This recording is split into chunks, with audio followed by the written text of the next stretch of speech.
Howdy, Friars. Welcome to Demo Day on August 13th here. Yeah, we're only going to have like 23 of these left, I think. We got 23 weeks till sovereignty if you go to the dashboard. So, yeah, we're going to show off basically the thing I'm most excited about for this demo day is Permapost is basically done now. I mean, we'll probably tweak it a bit here and there as we go along, but it's in a really good solid space right now with the new features that I'll show now today. And then we'll talk just a little bit about marketing and then some of the stuff that Skulk's been thinking about doing in terms of the permafrost that should give Fry some kind of latent life, even if the treasury dries up. We can't really pay any salaries anymore. And then I'll maybe talk a bit about governance too, but we're getting that set up as well. So let me jump right into it. Share screen. So if you go to Permapost and you click Get Started, nothing is different on this Compose page. One of the changes we might make soon is to have this preview actually be beside the Compose, but I'm not sure if we'll get to that anytime super soon. Well, that character counter is new though. Oh so yeah, that's right. Out of 500,000, so you can't Right. post more than 500,000 for now. Yep, and that's pretty long. If you'll go and type this out, it's like a long chapter. When when I tested this and I had to, my browser was freezing because of that amount of characters. So I mean, you would struggle doing that anyways. Yeah, right. But yeah, so then if you go here, first of all, you'll see, well, this doesn't have any tips, but well, let me just demo this now. So I'm going to tip XI. I think I have just 40 cents in here. Yep. 4 cent tip. So this tipping mechanism, we already had this, but the sort of the final piece of that whole story was to get the tips to display. So we'll just wait for this to go through. There it goes. I don't think this will update automatically, but if I refresh the page now, it should show. There we go, 40 cents. So we might want to emphasize this as well a bit more because that is kind of an important piece. But in any case, if I go then click on my face here, I can go to the author page. And this is actually the other new feature, but before diving into that feature, oh, there's no tips showing here. That looks like maybe a bug, although, oh no, that's right. It was on the ethics. It was a different post. It was, where is it? There it is. So there you see it there. Yeah. I actually meant to tip this post. It's a new post. Check it out if you want. It's interesting ideas, I think, anyway. But yeah, so then this author page itself is the other big feature. So yeah, so I can now take this link, I can share it around, and this is my permanent home as the author of 0xBB, whatever. And now as well with the monetization story done, we can finally, I think we finally delivered on some of what it says here, well, all of what it says here on the landing page, where you know, basically you have this platform that can't be removed from you and that you can monetize via tips. So that's pretty freaking cool. Maybe some future product, some successor product can do something with paywalls, but I'm pretty happy just to have this work with tips. Yeah, so that's the main features, the author page and the tips. Let's see what else got done. There was some sort of minor copy changes. This ticket is just about if you look at a post, the styling, we really tried to mirror Medium styling just to try to nail the, I don't know, the ease of reading or the pleasantness of reading there. When you mime something, it's easier to get away from the modals because if I go to create here, just do something quick, xDie and post. Depending on what goes on here, for example, I'll see if I can do this quickly. And if I want to go and, oh, I can't speed it up. Come on, there we go, speed up, save. Now, because I've sped this up, it's logged as a different transaction. So the app, oh, look at that, it does go through.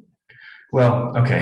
The point is, you can't always rely on the app understanding what's going on with MetaMask. And so this X button is new here, and you can click to get out of there sort of no matter what happens. Of course, now I've lost the ability to go look at the post that I made, but I could always go to my author face here and find it there. But yeah, that's that issue. I don't know if there's much more to show. We were showing the topic at the bottom of the post. We're not doing that anymore just because Permapost itself doesn't have that input. That's more of a thing that Smoke Signal does. Permapost landing page now has this Foundry logo instead of that sort of stock photo that used to be there. Yeah, and then these two are just about the stuff I already talked about with showing basically a blog page, blog homepage. Yeah, I think that's all in terms of demoing Smoke Signal. Anything else you want to add to that, Chris? No, except for what by you showing this, I just realized that if you lost that modal and you're a first-time user, you would not know how to actually get to that. I mean, you could go to your wallet and find the hash and then look for it that way, but probably it's assumed users won't. So I'm just thinking what we should do is we should add sort of my account section somewhere where if the MetaMask is connected, up there it shows your wallet with your face or something, just so you have a place to go. Yeah, exactly. And the only reason I was able to find it is because this post is my post. Yeah. Yeah. We have an author page. So I could also copy paste, but I can copy paste my address here for those who are interested. But yeah, that obviously needs to be fixed. Okay. Oh, that's weird. Oh, because I'm on my different account. That's right. Yeah, okay. Well, anyway, that's how you would find your account. I'm on my different account now, so I wouldn't look at it. But yeah, we should make that obviously a button to be clicked would be pretty easy to implement and pretty important to do. So we'll probably do that soon. Cool. All right. So Chris, do you want to talk a bit about the ad stuff, or what do you want to update there?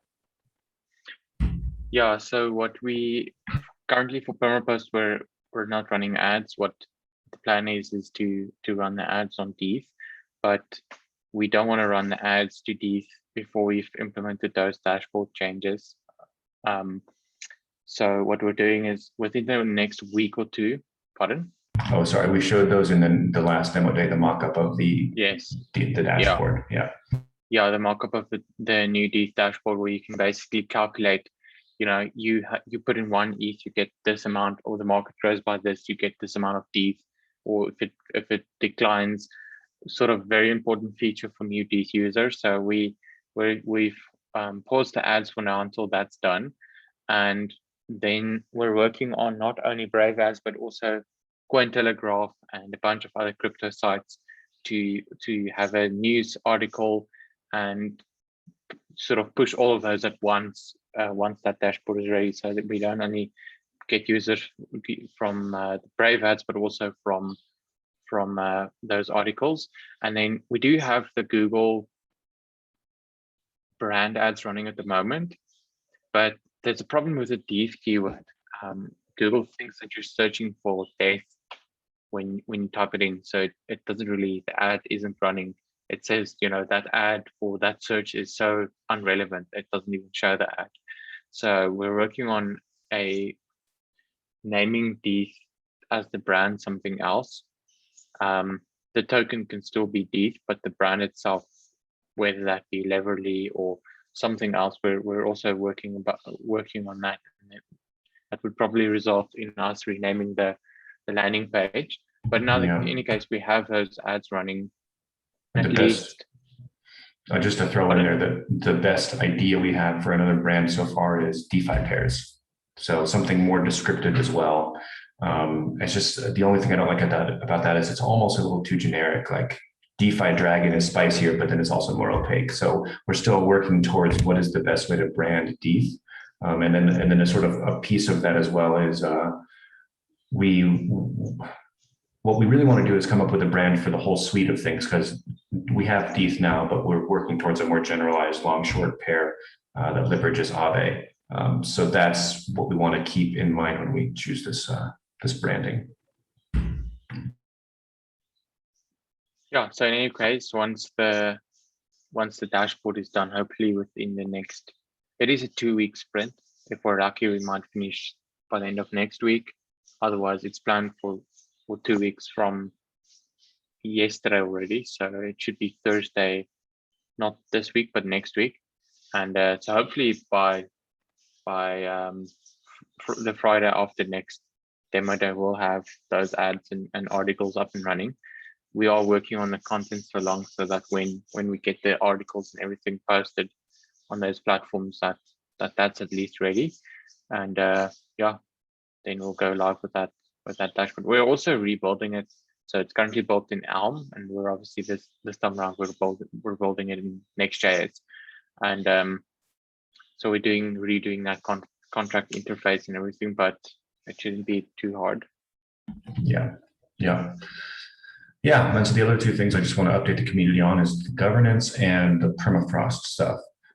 Governance is in a way straightforward. What we're doing is we're taking the compound governance and sort of forking that and trying to get a basic interface going.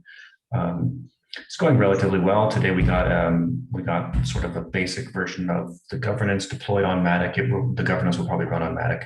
And we have a basic interface that sort of lists the proposals and you can vote on them. I mean, there's still definitely some work to do there, but yeah, with the countdown of, let's say 23 weeks. Yeah, it's really essential to get the governance implemented before our salaries run out, because that's what, the governance obviously is a crucial part of Foundry's life after the centralized salary and direction goes away. So that's governance, just chugging along on that. And then the other thing is the permafrost. So Scald has thrown some money into the bucket sale, mostly to fund the sort of the seeding of another permafrost. The permafrost that we already have, for those who don't know, is basically liquidity that we've bought and then burned the liquidity token. So it's permafrost. It's always there, unrug pullable liquidity. And that permafrost has a high fee of 10% on, I think it's on Balancer. And that actually means this permafrost actually accumulates and it grows bigger as time goes on. It's actually done quite well. And that's an ETH Fry liquidity pool. So there's a pretty cool idea that Skull had that we're going to be moving towards, which is to add another permafrost, which is Fry Rye. And Rye is another token. You can go check it out. But the important feature of that token is that it's stable-ish. So if crypto goes like this kind of follows slightly. And the reason that that's important is because if we have these two liquidity pools, one Ether Fry and then one Fry Rye, and then Rye and Ether go out of sync, which they're almost guaranteed to, eventually there will be an arbitrage bot that sees that it can trade through these two pools to get Rye from ETH or the other way around. But to do that, it will have to go through Fry and it will have to use both permafrost pools. And the effect of that is pretty interesting, because what that does is it basically means that these two pools, which nobody owns, will be slowly sucking Fry out of the ecosystem and thus basically increasing the floor price of Fry. So that's pretty exciting.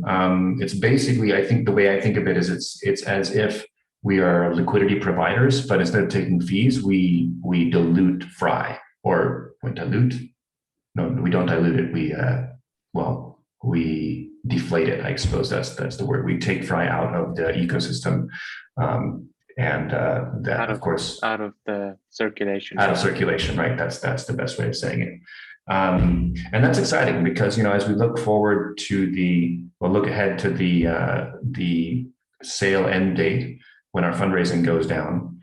If we haven't made it big with some of the products we're working on now, Foundry will sort of go into this hibernation mode. And maybe we could talk a bit about some of that stuff as well. But the way I'm thinking about it is that Foundry itself will be a community of people who want to build unkillable stuff. And then there will be a token attached to a treasury. But if we can get this permafrost thing to work, and if it works like we think it will, then the token itself will kind of have this interesting life after, let's say, death as well. But the more I think about it, the more I think that even in the failure case, the token doesn't really die at all. It just kind of exists in a different form of life in Foundry as well. So that's exciting to get that set up. I'm excited to see see that work, see those two permafrost liquidity pools kind of, attract the arbitrage bots and therein kind of take Fry out of the ecosystem and slowly add to the price floor. Yeah, and at the risk of talking too long here, the other thing we've been thinking about is just more deliberately splitting off Foundry from its products. So, when we advertise to get people on the Discord or the Telegram, we're kind of trying to get everybody on those communities, whether they're interested in permafrost or Foundry or ETH, for example. But these are all really quite different things.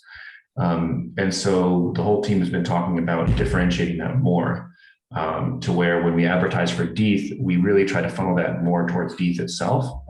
And there, of course, it will be linked to Foundry, but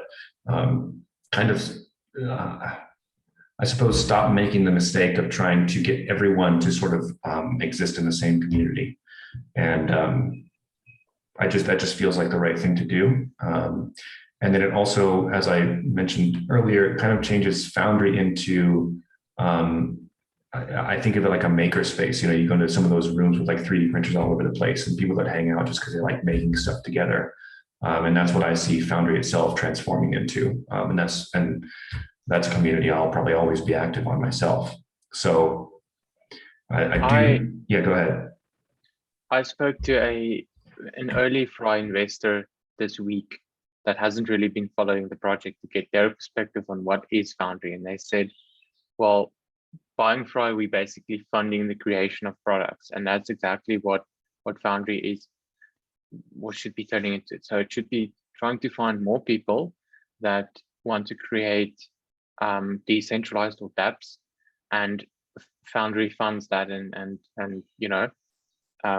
Permapost requires a very specific persona to go there and be on that community and sort of, almost the Alex Belfield type person that you want to go and get and hang out there. And then, ETH, obviously completely different. Smoke Signal, I don't know whether that would sort of result in being its own community, but the problem is with what's the community objective with Foundry?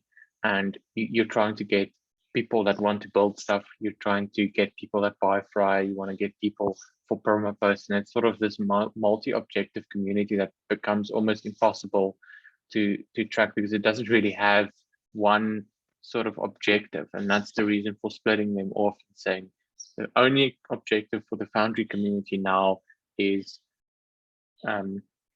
attract people that want to build dApps and need funding for it. And that's sort of a very clear objective. Yeah. And when I think about our most active community members, it already is those people. So Nobody Jones, our current most active, he's developing something similar to Permapost and Smoke Signal. I think David from Future Incentives on the Telegram, or I think he's Dog on Discord. He has a similar energy, although I think he's much busier with other things as well. So yeah, this new way of looking at things where everything is a bit more separated and a bit more differentiated in how we put focus on them, and then Foundry itself being more of a maker community, it clarifies how to move forward with Foundry, even in the absence of funding. It means that I can sit down and think, okay, why am I here? Why is Nobody Jones here? And why is David here? And how can we get more people like that? So, yeah. Yeah, I feel pretty good with the change of perspective personally. And I'm excited to see how it all shakes out come February. Cool. I think that's about it. Okay, cool. Thanks for tuning in, guys, and we'll see you next time.